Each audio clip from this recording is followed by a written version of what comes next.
Əgər hər şey öncədən yazılıbsa, bizim seçimimiz, ibadət etməyimiz nəyə lazım olur? Möhtərəm qardaşlar, həqiqətən bu sual Allah Resulü sallallahu aleyhi və səlləmin dönəmində sahabələr də bəzən, salih insanlar da bəzən soruşurdular. Ey Allahın Resulü sallallahu aleyhi və səlləm, nə üçün hər şey yazılıbsa biz nə üçün ibadət? Allah Resulü sallallahu aleyhi və səlləm qısa və gözəl cavab verir. İ'məlu fəkullun muyassarun limə xuliq. Əməl edin, hər kəs öz etdiyi əməlinə çatacaq. Ona görə bizim dinimiz səbəblər istəyir bizdən. Səbəbsiz heç nə yoxdur.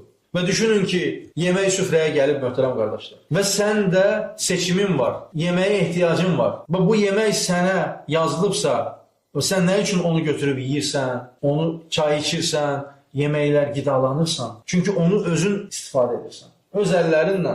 Ona görə də dinimiz bugün bizim önümüzə, qarşımıza gəlir, dəlilləri ilə, sübutları ilə, Quran-ı Kərimlə və sən onlara baxırsan və nəfsinə ağır gəlir. Onu götürmək istəmirsən, onu namaz qılmaq istəmirsən. Və dünya işləri də elədir. Sən bir işdə mütəxəssis olmaq istəyirsən və sən o işi öyrənmək üçün illərini verirsən ki, onu öyrənəsən və o işdə uzman olasan. Səbəbdən tutmasan bu ola bilərmi? Əlbəttə olmaz. Ona görə dinimiz də belədir. Allah subhanahu wa ta'ala bizlərə hər bir şeyi göstərib. Elə bir şey yoxdur ki, dinimizdə o çatmasın bizə. Hətta Allah Resulü sallallahu aleyhi və səlləm ölümündən öncə buyurdu ki, Allahümmə inni bəlləq fəşhəd inni bəlləq. Allahım sən şahid ol, mən çatdırdım. Hər bir şeyi Allah Resulü bizlərə çatdırıb.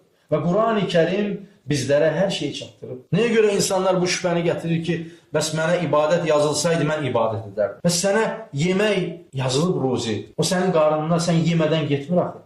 Sən ondan istifadə etməlisən, səbəbdən tutmalısan, almalısan, o almaq üçün işləməlisən. Bunlar da dünya işində olduğu kimi ona da səbəbə ehtiyac var. İnsan səbəbdən tutmalıdır.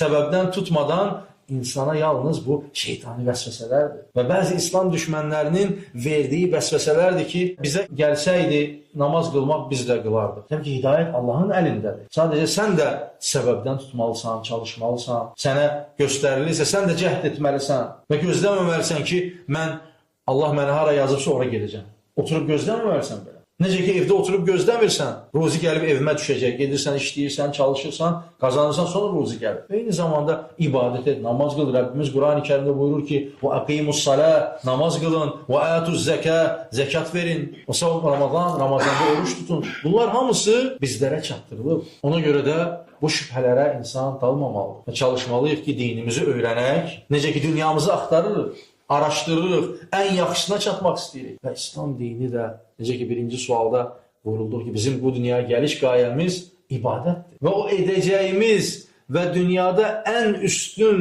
qayəmiz nədir? Bir nömrəli qayəmiz ibadətdir. Bu dünyaya onun üçün gəlmişik. Bu dünyaya hər bir insan ibadət üçün gəlir, möhtərəm qardaşlar. Və yaxşı, sən onu nə üçün araşdırmırsan?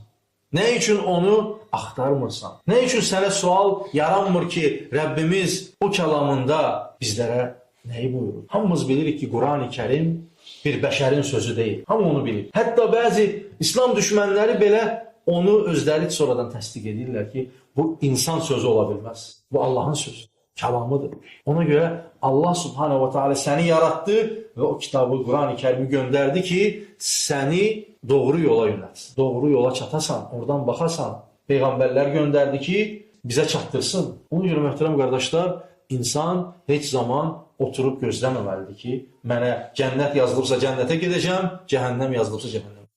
İnsan səbəbdən tutmalıdır, araşdırmalıdır, axtarmalıdır. Necə ki, bu dünyanın dalınca qaçırıq, günlərimizi, illərimizi, həyatımızı sərf edirik ki, dünyadan nəsə qazanaq. Ancaq axirət üçün deyəndə ki, niyə ibadət etmirsən? Vallahi elə bir acı cavab verirlər ki, hətta insan dəhşətə gəlir, deyir, vaxtım yoxdur. Mən o hayda deyiləm, mənim vaxtım yoxdur, vaxtım olsa baxarım. Ancaq bilmir ki, o insan bu dünyaya gəliş qayəsi onun ibadət. Allah subhanahu teala bu gözəl neyməti, ibadət neymətini bütün müsəlmanlara, bütün insanlara nəsib etsin.